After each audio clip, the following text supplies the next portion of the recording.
Naquela hora, aproximaram-se de Jesus os discípulos, perguntando: Quem é, porventura, o maior no reino dos céus? Mateus 18, 1.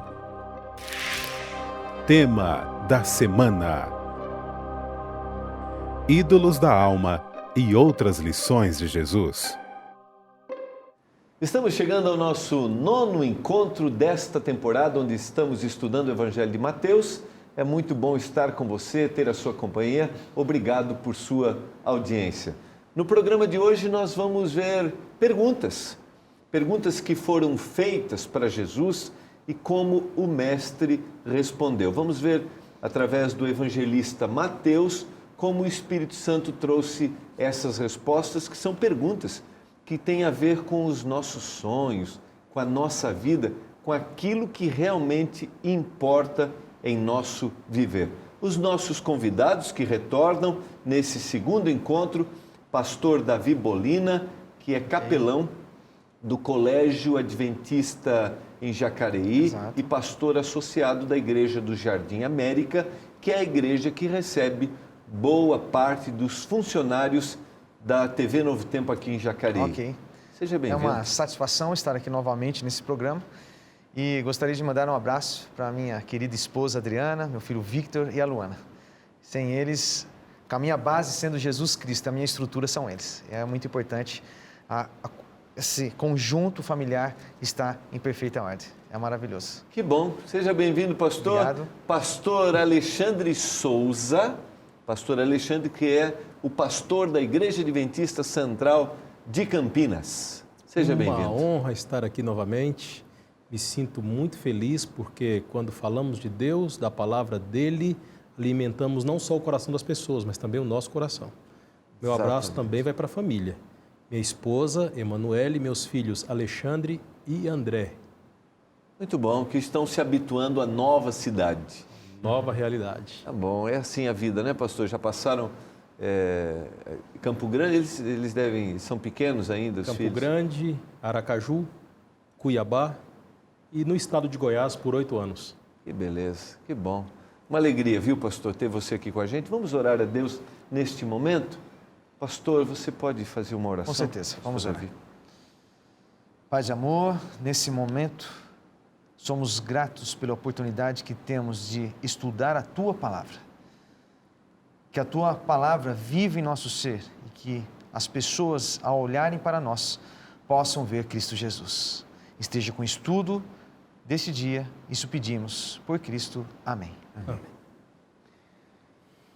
Eu quero mandar um abraço para você que acompanha o programa Lições da Bíblia e talvez não faça parte da comunidade adventista, mas tem ido às nossas comunidades e tem compartilhado a mensagem da Palavra de Deus. Quero dizer que você sempre é muito bem-vindo e que em toda a comunidade adventista, no sábado pela manhã, nós temos um momento de estudo do tema que nós apresentamos aqui. Nós fazemos isso em pequenos grupos. Você será bem-vindo. Neste momento, nós vamos ouvir a palavra do autor mais uma vez. Eu queria dizer para você que tem sido muito significativo esse breve resumo do que a gente vai conversar aqui durante o período do programa. Portanto, preste muita atenção, nós temos frases aí muito profundas do significado desse estudo que está nos levando à palavra de Deus.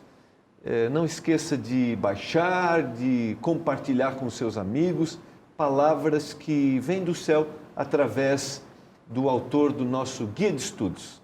Com a palavra, o pastor e professor Andy Nash. No livro de Mateus, do capítulo 19 ao 20, Jesus vai da Galileia até Jerusalém e durante o caminho deixa que qualquer um faça a pergunta que quiser. Veja aqui algumas dessas perguntas. Quem é o maior no reino dos céus? Quantas vezes devo perdoar meu irmão quando ele pecar contra mim? É permitido ao homem se divorciar de sua esposa por qualquer motivo? E, finalmente, o que devo fazer para herdar a vida eterna? Essa última pergunta foi feita pelo jovem rico. Jesus não disse a mesma coisa para cada pessoa rica. Ele sabia o que estava no coração. Ele sabia que para esse jovem rico tinha algo que o impedia de herdar a vida eterna. Nós vivemos em uma cultura que diz que devemos seguir os nossos sonhos, sacrificar tudo pelos nossos sonhos, nunca desistir. Mas, na verdade, o chamado de Jesus é bem diferente.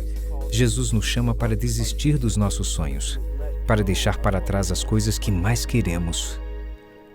No Velho Testamento, isso é chamado de sacrifício. Deus pedia que trouxessem o cordeiro, sem nenhum defeito, o mais perfeito possível, e colocassem-no no altar, e confiassem nele. É interessante o que acontecia. O sacrifício era queimado, e frequentemente uma parte era devolvida ao sacerdote para comer. Acontece o mesmo com as nossas orações. Algumas vezes temos a ideia de que a nossa oração é para pedir algo para Deus, mas isso não é correto. Oração é escutar de Deus em que devemos realmente nos apegar. O mesmo sacrifício. Para o jovem rico era deixar esse desejo de riqueza. Para mim e para você talvez seja abrir mão de um desejo por um emprego ou por uma pessoa. Deus nos chama para abrir mão daquilo que queremos nos apegar. E Ele nos devolverá aquilo, refinado pelo fogo do altar. Queridos, a gente tem, eu só queria colocar, eu creio que essa questão da oração ali, para mim, foi muito significativa. Ela é muito mais, oração é muito mais do que a gente estar pedindo. Mas oração é poder ouvir a voz de Deus para a gente conhecer quais são os sonhos de Deus para a nossa vida. Porque às vezes nós temos os nossos sonhos, mas nós precisamos renunciá-los para que eles estejam alinhados aos sonhos de Deus para nós. Porque ter sonhos separados de Deus não tem sentido. Não tem significado. E quando nós ouvimos a voz de Deus, a nossa postura muda, a nossa fala, as pessoas percebem, porque sentindo a vontade de Deus e assimilando a vontade de Deus, os nossos desejos são alterados para o bem. E a sociedade, o meio, sente as influências desta interferência divina, porque fazendo a vontade de Deus, automaticamente a nossa vontade é alterada, porque ela é corrompida, vontade humana. Essa é uma questão importante. E até o guia traz na parte introdutória isso. Não há nenhum problema com a cultura, né? A cultura, a gente não pode olhar para a cultura vendo assim, ela é má. Mas sermos moldados pela cultura, aí está o problema, aí está a dificuldade. Exato. E na lição da semana, Cristo a todo instante tentou trabalhar isso na vida dos discípulos, para que eles fossem uma influência de bem para o meio e não serem dominados pelo meio. E em todas as questões que foram levantadas, em todas elas, Cristo trazia lições, é o que vamos ver, lições para que eles interferissem a cultura para o bem. Exatamente. E nessa questão de ouvir a voz de Deus, nós temos que entender que muitas pessoas já vieram perguntar para mim, tanto jovens como adultos, mas onde encontrar a vontade de Deus? Como descobrir a vontade de Deus para a minha vida? Esse mundo me oferece N oportunidades, N coisas que me atraem, mas onde encontrar a vontade de Deus? Como que Deus vai se comunicar comigo? E através justamente do estudo da palavra, que eu vou saber a vontade dEle, e através da oração vou pedir para que a vontade dEle se realize na minha vida. O contexto muda completamente quando enxergamos dessa forma. E muitas vezes somos resistentes a querer aceitar a vontade de Deus relatada na Bíblia. E com esse pensamento, automaticamente deixamos de orar, deixamos de pedir, não no sentido de só pedir, no sentido de querer as coisas, mas de pedir que Deus haja na nossa vida. Nós temos medo disso. Infelizmente, o ser humano, influenciado por algumas coisas desse mundo, acabamos que por ficar com medo. Talvez a pergunta que a gente faz, ou aquilo que eu quero, a pergunta que eu tenho, eu quero isso, seria isso importante para a minha vida? Senhor, é isso importante para a minha vida? É o que a gente vai fazer aqui. Exato. Porque aqui a gente tem o desafio, as perguntas, talvez elas teriam uma resposta dentro da cultura moderna, dentro do mundo, né? mas elas têm uma outra resposta dentro do plano divino para mim. E vamos começar com a primeira, então. Está em Mateus, para você que acompanha o programa Lições da Bíblia, que tem aí a sua Bíblia, talvez não tenha o guia, mas na Bíblia é Mateus capítulo 18. E o verso, do verso 1 até o verso 5, naquela hora aproximaram-se de Jesus os discípulos, perguntando: quem é porventura o maior no reino dos céus? Vou parar aqui. Qual foi a resposta? Qual seria a resposta? Aqui a gente tem que fazer as duas, né? Qual seria a resposta cultural e qual seria a resposta Deus. A de Deus, exatamente. Não é errado pensar grande, não é? Não é errado pensar grande, não é errado fazer grandes coisas. Na verdade, sonhos, não há nenhum problema. Não são todas as vezes em que sonhamos de maneira grandiosa que estamos sendo egoístas, pensando em nós mesmos, egocêntricos, fechados dentro de nós. Não. Mas aqui, por trás desta questão, por trás dessa pergunta, existe uma intenção. E esta intenção, ela é corrigida por Cristo. E a resposta acontece quando ele chama uma criança, né, para o meio, para dar a resposta e dar a lição ao mesmo tempo. Exato. E a resposta, então, é que eles deveriam ser como crianças. Quem receber uma criança tal como esta, em meu nome, a mim me recebe. Então, se você quer ser grande, o maior, melhor no reino dos céus, deve ser como uma criança. E aí o verso 3, eu acho que é o importante aqui: em verdade vos digo que se não vos converterdes e não vos tornardes como crianças, de modo algum entrareis no reino dos céus. Uma resposta dando lição em tom de repreensão. Se não vos tornardes, vocês não poderão participar do reino. Né? E desta forma, Cristo estava mostrando para eles algumas características. Características que não são da natureza humana. Natureza humana independente, autossuficiente, né? Gosta de se impor no meio onde ele está. Né? Mas a característica da criança é totalmente o inverso. E Cristo agora repreende, apresentando o outro lado. Só terão direito ao reino se converterem e tornarem como uma criança. E aí no verso 4 ele vai dizer: portanto, aquele que se humilhar como esta criança, esse é o maior. O maior no reino dos céus. Esse é o maior. Quais são as características de uma criança? A gente poderia... Você começou a citar, mas poderíamos aprofundar um pouquinho isso aqui? Quais Sim, são com as certeza. características? Eu, como estou ligado ali diretamente com as crianças, né? Que nós chamamos de capelas, né? Onde tem um momento especial de louvor, um momento especial em contar histórias da Bíblia para as crianças. Elas são extremamente sinceras. Elas estão de mente e coração abertos para aquilo que você tem a oferecer a elas. Elas aceitam a sua amizade com sinceridade. Elas são sinceras naquilo que você está oferecendo a elas. Elas falam se gostou ou não. Mas nós, seres humanos, fazemos o que nesse pensamento?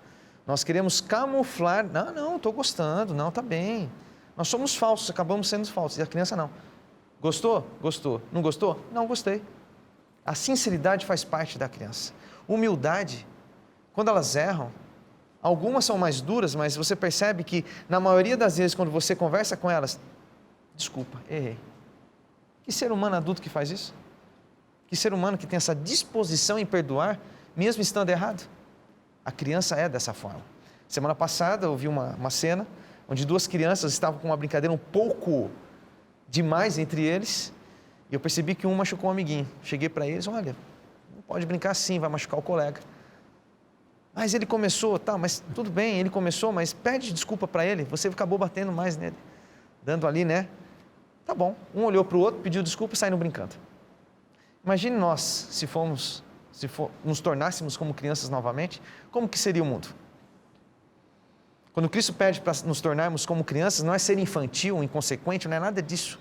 É ser sincero, é ser humilde, ter o desejo de perdoar a pessoa com sinceridade. E não é natural delas Não é natural. desejarem serem maiores do que as outras.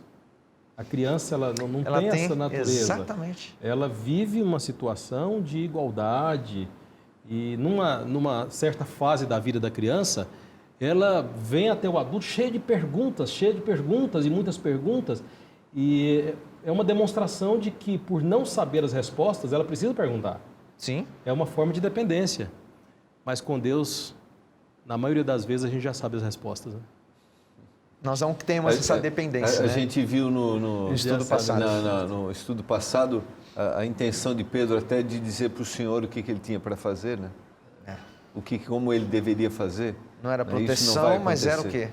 Condução, né? Condução. Essa Querendo questão da alterar. dependência é uma característica, eu até listei isso aqui, a humildade, a criança é inocente, mas a questão da dependência Ela está também na criança. a grande batalha que nós temos é contra o nosso eu, contra a nossa vontade, aquilo que a gente quer fazer. Tem uma frase no Guia de Estudos que eu quero sublinhar aqui.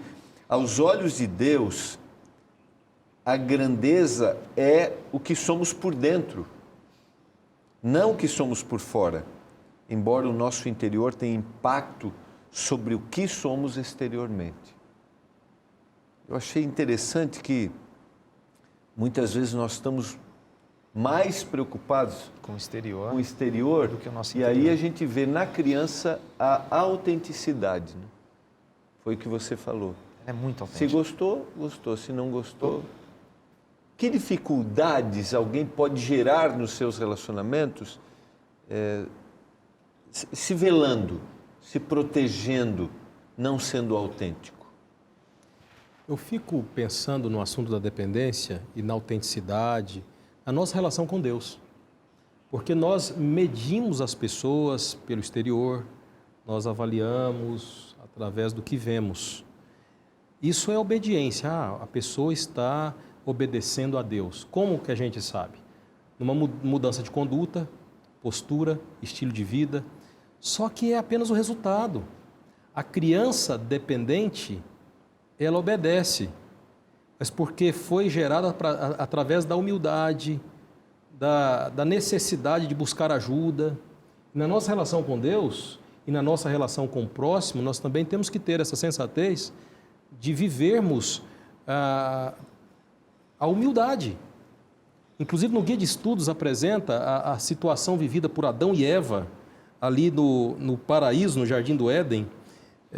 No final do Guia de Estudos, da parte do bingo, se Adão e Eva tivessem permanecido humildes, não teriam pecado. É interessante considerar que a árvore da vida e a árvore do conhecimento estavam ambas no mesmo jardim. A situação da obediência, ela é definida por pouco. E nesta postura de assumirmos uma atitude como de uma criança, resulta uma obediência natural. E não numa situação para nos mostrarmos e nos apresentarmos até mais santos do que outros. Porque essa autenticidade, ela não é maldosa da criança. Não. Ela não é maldosa. A gente não está falando do super sincero aqui, né? Mas daquele que procura fazer aquilo que é a vontade de Deus. E isso brota naturalmente. Hoje aconteceu um episódio interessante no colégio. Na entrada das crianças, era às 7h30 da manhã. Um dos meninos, pequenininhos, primeiro ano, chegou para mim: pastor, não estou gostando de você. E aquilo me preocupou naquele momento. Eu falei, mas me coloquei na altura dele, abaixei, conversei. Por que você não está gostando de mim? É porque a história que você contou foi muito curta. Eu quero uma história mais longa. Mas por isso você não gosta de mim? Não, pastor, eu gosto de você, mas é que eu queria uma história maior. Então, quer dizer, no relacionamento conosco, eles são muito sinceros. Isso não é para desmotivação, não é nada, mas é para vocês olhar com carinho, um olhar diferente e falar: puxa vida, eu tenho que ser assim também. Se eu não gostar de alguma coisa, ter cuidado nas palavras, que ele teve cuidado de falar para mim que não gostava de mim. Pastor, sabe, esse cuidado nós perdemos ao longo do tempo. Pela dureza da vida, pela dureza das coisas que o mundo oferece, a gente acaba se desligando dessas coisas tão bonitas que uma criança tem para nos ensinar. Transferindo nossas feridas, né? Exato. Exatamente, aí é a grande questão. Você está acompanhando o programa Lições da Bíblia e está respondendo a primeira pergunta. Nós vamos por intervalo e voltaremos. Que a gente seja motivado a olharmos para a pureza de uma criança, a pensarmos que o maior, ou aquele que habitará na eternidade, este teve o espírito humilde, dependente, obediente como uma criança. Nós voltaremos já.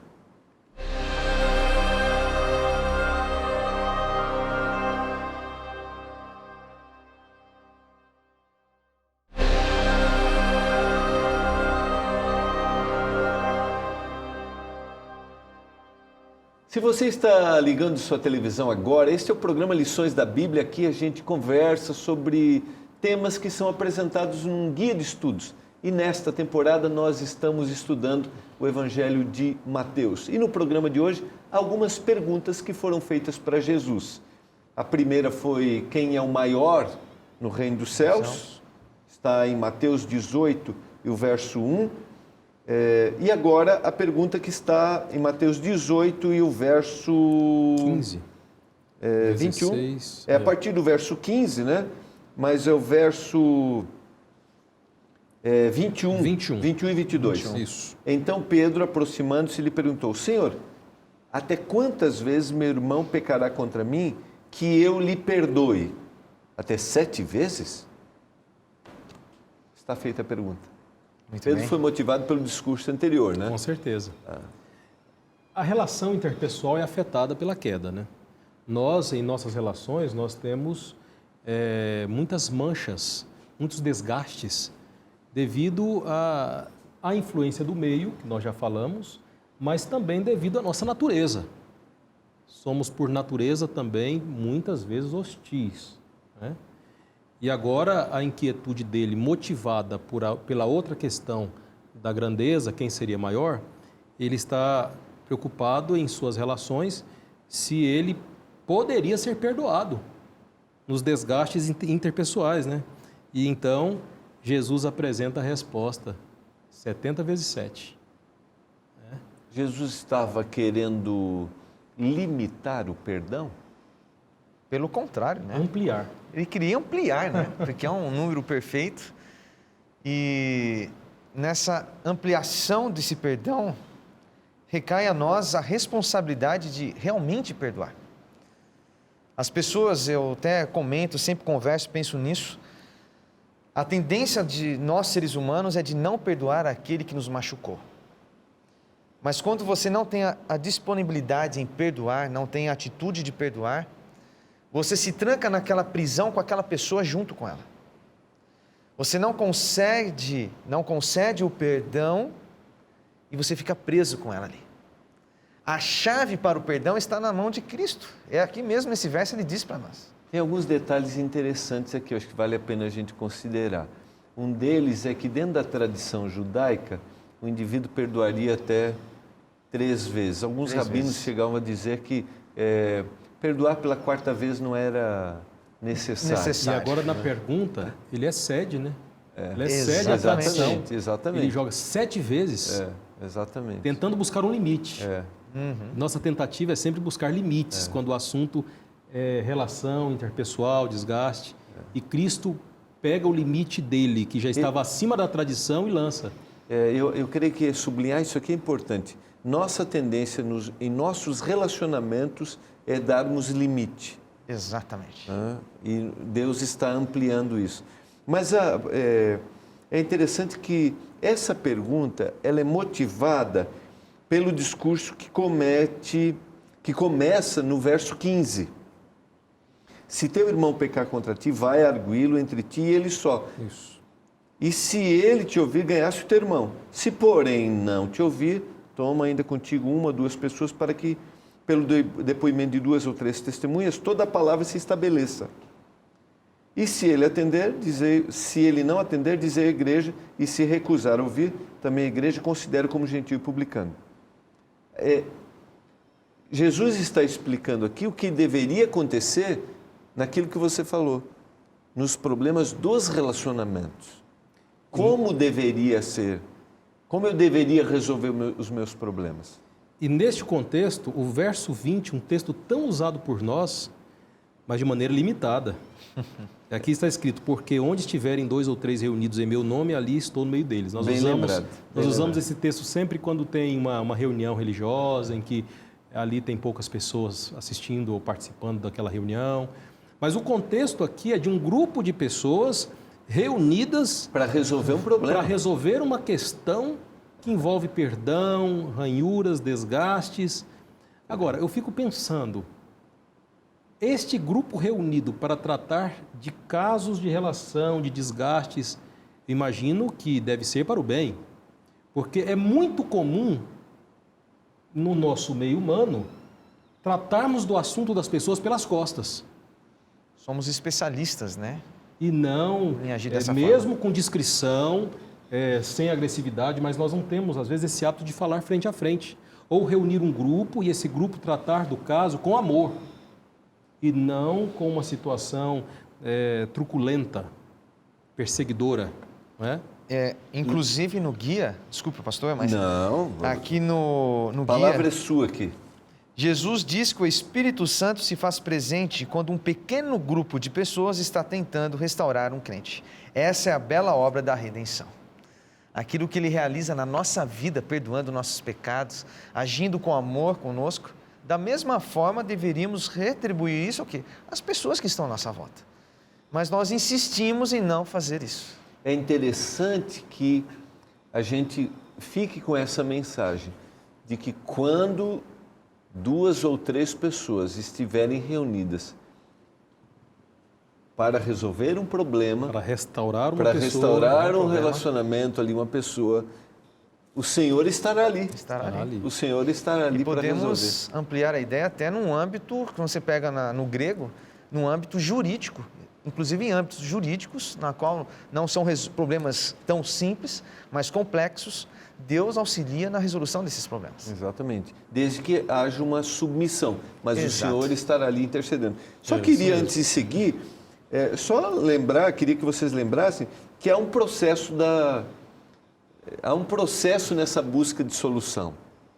Primeiro eu procuro, Sim. depois eu levo 2 ou 3 testemunhas. E aí sim, né? Aí, se não houve, né? Se não houve... Um acordo, um acerto, né? Se essa pessoa não atender, aí eu vou comunicar, né? O nível se torna maior.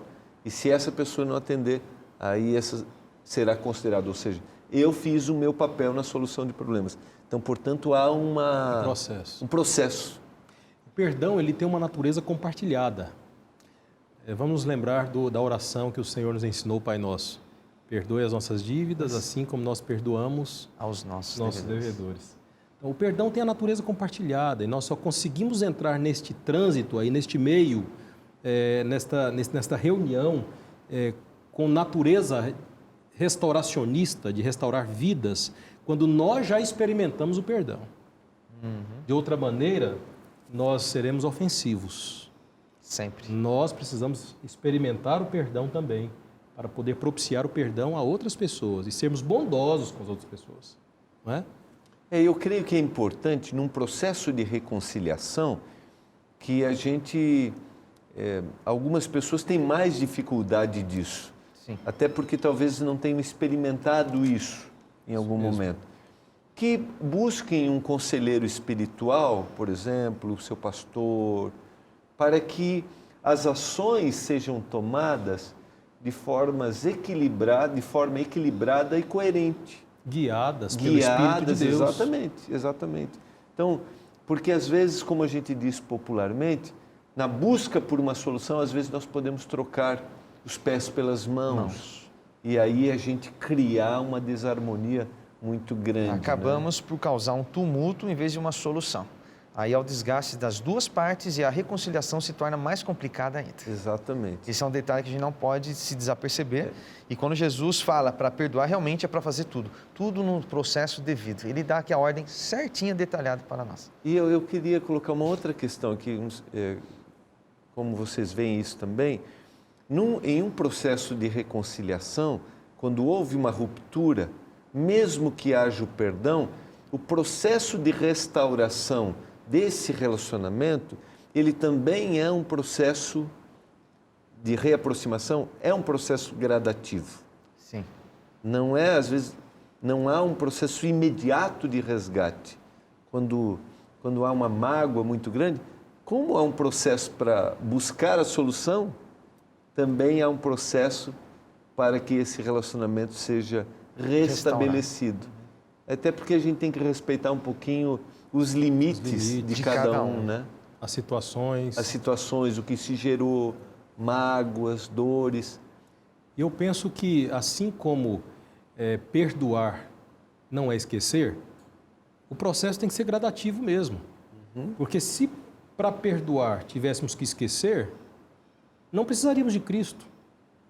Quem sabe se sofrêssemos de amnésia, tudo estaria resolvido. Só com amnésia para esquecer. Mas é verdade. O perdão não envolve esquecimento. Exato. O perdão é uma questão de decisão. Decisão. Que nós não estamos falando perdão divino sim, mas não... Isso, o perdão é quando Deus me concede a capacidade, pela decisão tomada, unindo minha força com a força dele, de olhar para o meu ofensor, sabendo do que ele me fez, e desenvolver o amor ou continuar amando. Este é o perdão. Por isso que dependemos da graça divina. Exatamente. Para que socorra. Muito bom. Esses detalhes, esse é um tema bem delicado. Sim. A gente pode estar falando para pessoas nesse momento que se sentem magoadas, machucadas por alguma situação, até podem, se nos encontrassem agora, diria assim, pastor, o senhor não sabe o que eu passei. Eu diria assim, tudo pode ser justificado, né? Talvez você tenha justificativas, mas a maior justificativa é aquilo que Jesus fez Exatamente. por mim, né? Que é o que vai acontecer aqui na sequência, porque a partir do verso 23 até o verso 35, a gente tem a parábola do credor incompassivo. Isso. Que é alguém que tinha uma dívida pagável e alguém que tinha uma dívida impagável. Foi perdoado da impagável, mas não perdoou a pagável. Resumidamente é O isso. servo recebeu perdão, mas o que recebeu perdão não concedeu perdão ao conservo. Exatamente. Então, é por isso que eu falei a questão das justificativas. Quando a gente olha para a cruz, ele pagou uma dívida que eu tinha impagável. Agora, eu tenho justificativas para não perdoar? Se eu já fui perdoado, Exatamente. e mazelas ainda maiores. Exatamente. Então, é só para a gente pensar, se você nos ouve neste momento, tem mágoas, tem dores, duras, situações adversas, e nós não estamos aqui falando sobre esse assunto sendo insensíveis à sua dor. Não é isso, entenda. O que a gente gostaria que você despertasse pelo poder do Espírito Santo é que, pelo poder que vem do céu, nós podemos nos livrar desta dor e dessa mágoa. Pense nisso, que o Espírito Santo trabalhe no seu coração. Quero ir adiante. É a próxima pergunta, está em Mateus capítulo 19, versos 16 a 30. É a história do jovem rico, e na sequência o perigo das riquezas. A pergunta é, mestre, está no verso 16, Mateus 19, 16. Eis que alguém aproximando-se, lhe perguntou, mestre, que farei eu de bom para alcançar a vida eterna? Terceira pergunta. Puxa vida. Nessa pergunta eu fico pensando, né? De novo, o ser humano tentando dar um jeito para as coisas de Deus, né? O que eu farei? De bom. De bom ainda, né? Ele já Colocando acrescenta de bom ali, né? O comportamento em ênfase. O que eu farei de bom para herdar o reino de Deus? Já começou errado. Partindo desse princípio já começou errado, porque nossas ações, nossas decisões são falhas. Ele poderia ter perguntado diferente para Jesus, Jesus, o que o Senhor fará? Ou que condição eu teria que estar para realizar algo de bom? Ou Não colocando ele como prioridade, como realizando alguma coisa, mas A ação, né? a O foco estava na ação. Exatamente. O foco estava errado. Eu percebo que ele era um homem de uma boa confissão religiosa. Temente a Deus também, né? Ele, a palavra, o texto sagrado nos apresenta um homem que guardava os mandamentos de Deus. Ele tinha uma vida religiosa respeitável, mas uma vida diante de Deus lamentável, triste, porque ele vivia em função de uma conduta, de uma aparência. Então Jesus Cristo lança o desafio para ele, né? Para que ele venda tudo, dê aos pobres. Mas antes, deixa eu te perguntar aqui. A resposta de Jesus, se queres, porém, entrar na vida, primeiro Jesus diz, né? Por que me perguntas acerca do que é bom? Bom só existe um. Se queres, porém, entrar na vida, guarda os mandamentos. Jesus estava dizendo aqui que a salvação era pela guarda dos mandamentos? Não, de forma alguma. Então, o que Jesus quis dizer aqui? Olha, aqui Isso é interessante. alguns pontos aqui muito importantes nesta história. É que, primeiro, este homem não tinha uma vida espiritual de uma satisfação plena. Era um homem movido pela guarda dos mandamentos.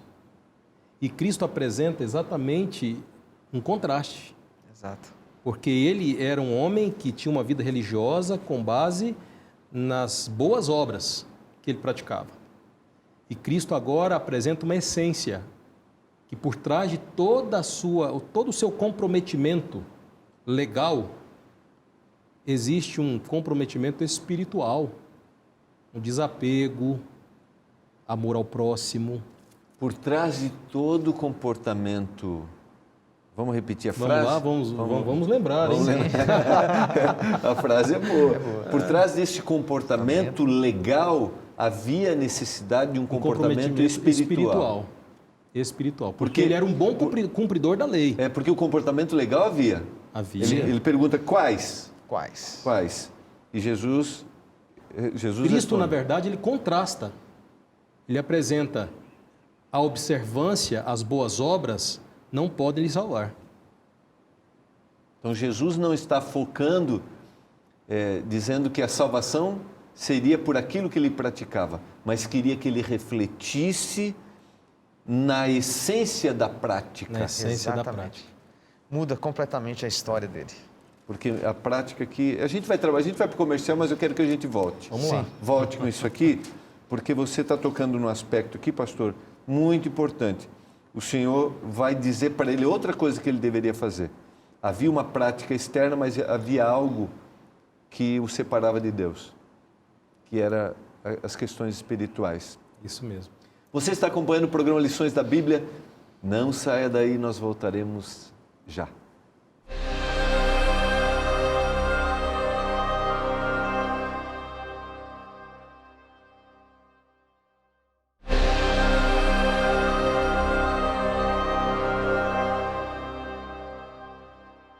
Voltando para o nosso último momento do programa Lições da Bíblia de hoje. Vamos só fechar a questão do jovem rico aqui. Então, Jesus não estava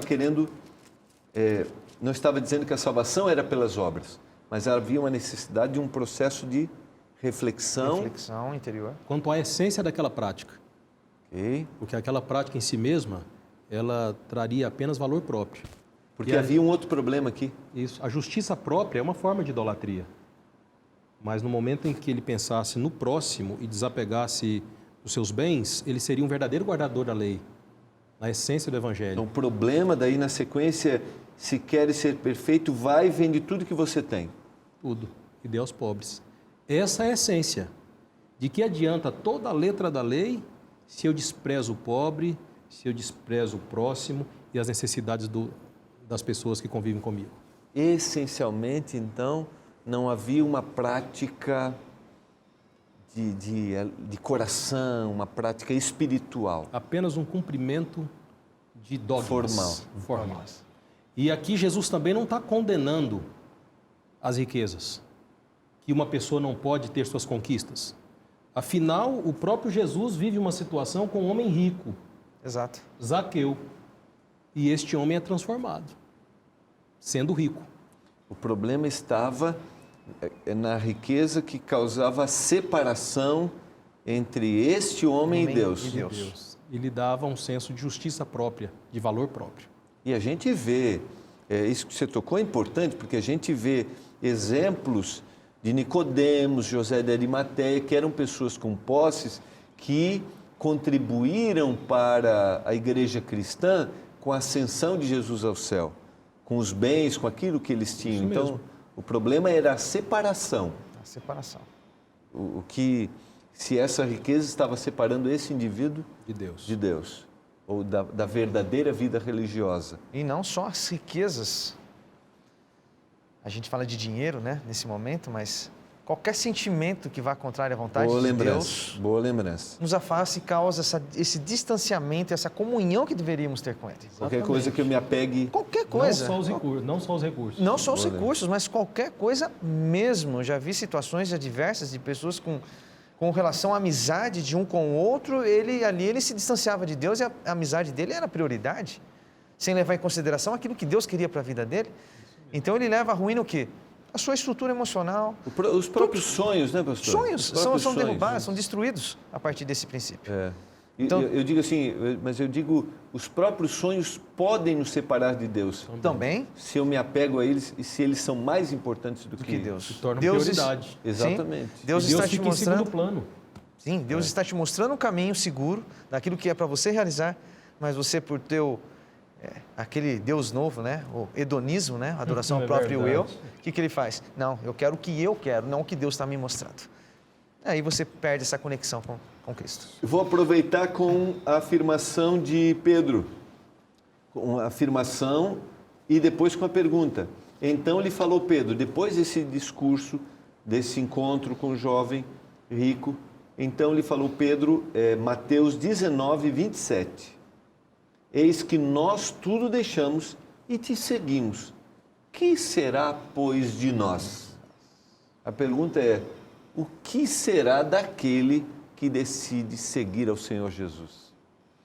Cristo, ele promete suas bênçãos não com este senso meritório. Tanto é que logo em seguida ele apresenta a parábola dos trabalhadores da vinha, que chegaram em horas diferentes e foram remunerados. Igualmente, mesmo aquele que chegou na hora 1/10. De tal maneira é apresentado que as bênçãos do Senhor, Ele promete e Ele cumpre suas promessas. Mas nessa situação de mérito, de privilégios, isso não entra em pauta. Não entra. Em nossa relação com Deus. Não entra. E neste caso, Pedro estava procurando uma vantagem, né? O que nós vamos ganhar com isso? E na verdade hoje é muito comum, pastor Davi, pastor Batistotti, é muito comum hoje na religião cristã, no mundo cristão, as pessoas procurarem por interesse. E elas buscam, eu até digo que os 3 desejos que nos contos se apresentavam para o gênio da lâmpada continuam. Né? É dinheiro, riqueza e saúde. Os 3 pilares, e todo mundo vai em busca vai até Deus em busca dessas coisas. Continua a mesma cena. O que eu vou ganhar com a religião, pastor? O que eu vou ganhar com essas instruções que vocês estão ensinando aí no programa Lições da Bíblia? Mas é interessante, né? Que é até engraçado isso, né? Placa nenhuma de igreja pode te salvar, mas a religião errada pode te levar para o caminho errado. Puxa vida, isso... Pode levar Essa é uma boa frase para a gente sublinhar.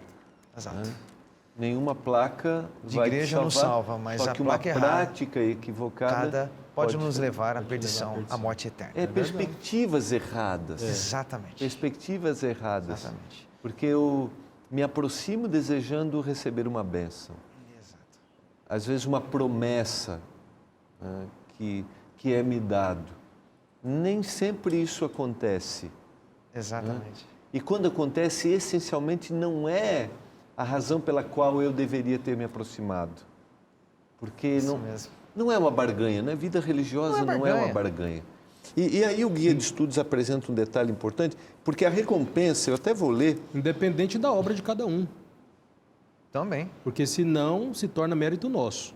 exatamente, E nunca Se- deverá ser mérito Mas nosso. o mérito é de Cristo. De Cristo. Então, independente do trabalho de cada um, da função, na igreja, ou na função, em outras situações, o mérito é de Cristo. Aqui está a grande lição. exatamente. Eu só queria destacar o que Jesus respondeu: em verdade vos digo que vós, os que me seguistes, quando na regeneração o Filho do Homem se assentar no trono da sua glória, também vos assentareis em 12 tronos para julgar as 12 tribos de Israel. E todo aquele que tiver deixado casas, ou irmãos, ou irmãs, ou pai, ou mãe, ou mulher, ou filhos, ou campos, por causa do meu nome, receberá muitas vezes mais e herdará a vida eterna. Porém, muitos primeiros serão últimos, e os últimos serão os primeiros. E aí vem a parábola dos trabalhadores da vinha. A ênfase do ganho é uma ênfase de ganho eterno Não temporário. e não temporal. Ainda que o Senhor quer que a gente se realize aqui. Sim. Né? A gente tem que ter essa sensibilidade. Mas a grande promessa é de ganhos E eternos. o mais bonito é que aquilo que ele promete para nós, ele vai cumprir. Que é o quê? A vida eterna. Isso para mim não tem preço. E aquela pergunta que eles fazem ali para Jesus, para mim estaria de bom tamanho. Eu quero a vida eterna. Para mim bastaria. Para todos. Para todos. Todo Exatamente. aquele que deixar, os Exato. discípulos não teriam uma recompensa maior Não teria. do que qualquer um outro que escolha seguir a Jesus. Não porque eles foram os primeiros, mas mesmo os que chegam por último poderão também receber Essa a recompensa, oportunidade. Exato. pelos méritos de Cristo. Sempre por ele. Eu quero até citar o que está no guia de estudos. A vida é difícil, mesmo para os que têm o melhor dela. Todos estamos sujeitos a traumas, desapontamentos, a dor de nossa existência caída. E aí cita até um pensamento de um intelectual italiano, Giacomo Leopardi: enquanto alguém estiver sentindo a vida, estará também sentindo desprazer e dor. Então, a grande ênfase, que é o detalhe que o guia coloca aqui, a vida é frequentemente uma luta. E o bem neste mundo nem sempre compensa o mal que sofremos. Portanto, a pergunta de Pedro faz todo sentido. Já que a vida é difícil, que vantagem temos por seguir a Jesus?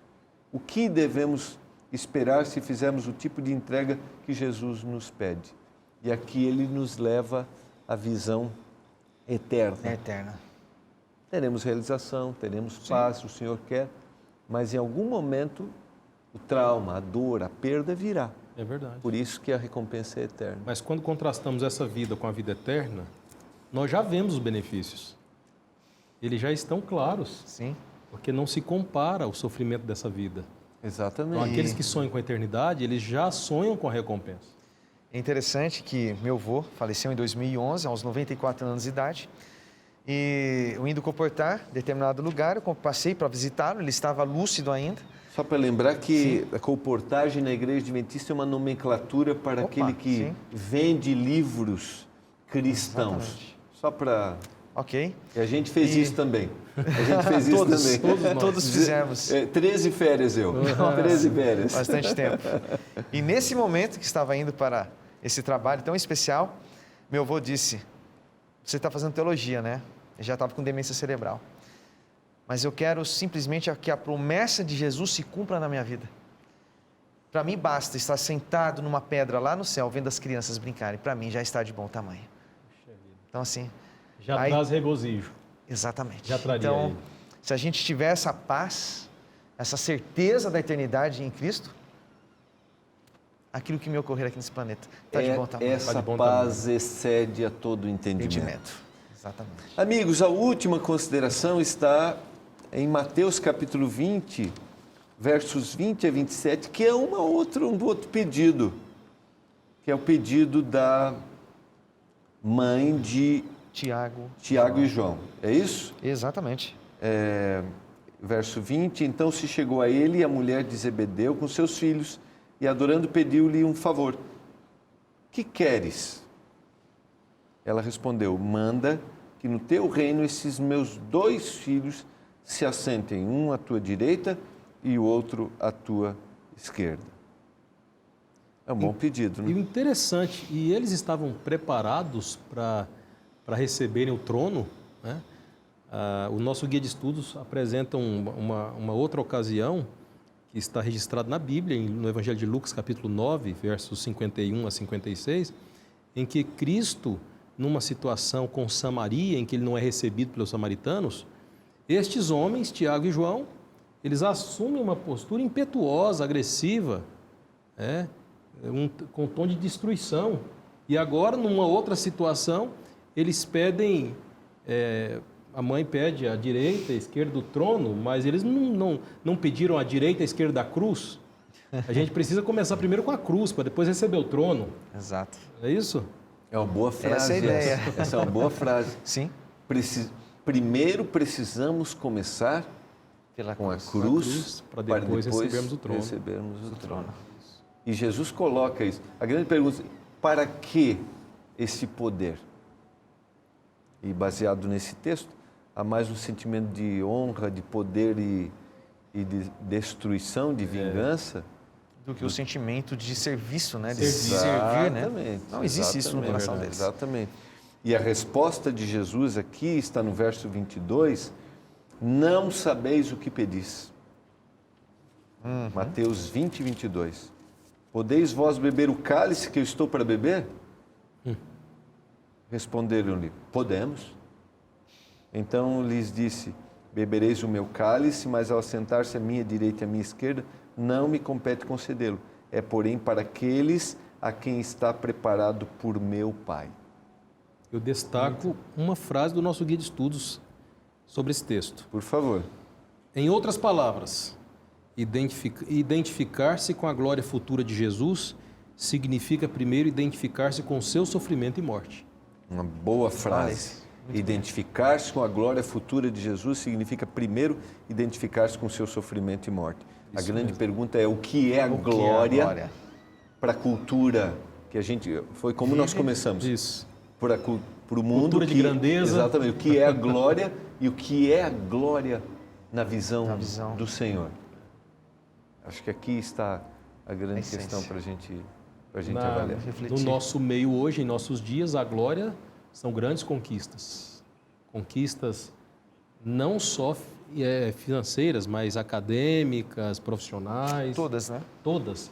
A glória para o Senhor, o serviço, a dependência, a humildade, a dependência do Senhor, tudo isso que nós vimos durante esse diálogo que tivemos aqui. Muito bom. Exatamente. Quero agradecer muito a participação. Obrigado, pastor Alexandre e pastor Davi Bolina. Deus continue abençoando muito a vocês o ministério. E a você que tem acompanhado o programa Lições da Bíblia. Sempre é muito bom nós estarmos juntos para conversarmos e crescermos no conhecimento da palavra. Vamos orar a Deus agradecendo. Pai, obrigado mais uma vez pelas orientações da Tua palavra, por aquilo que a palavra apresenta que é a verdade. Amém. Obrigado pelas respostas de hoje. Que de alguma forma todos nós aqui em nossa conversa tenhamos contribuído para cada telespectador. Obrigado porque isso tem feito também, fez diferença na nossa vida. Amém. É verdade. Nós clamamos que o Senhor abençoe a todos nós aqui, a todos os nossos amigos que acompanham o programa, em nome de Jesus. Amém. Amém. Amém. Amém. Foi bom demais ter a sua companhia, pena que acabou. Mas semana que vem tem mais. A gente se encontra no próximo programa Lições da Bíblia. Jamais esqueça as palavras de Jesus. E conhecereis a verdade, e a verdade vos libertará. Um abraço e até o próximo Lições, aqui na TV Novo Tempo, o canal da Esperança.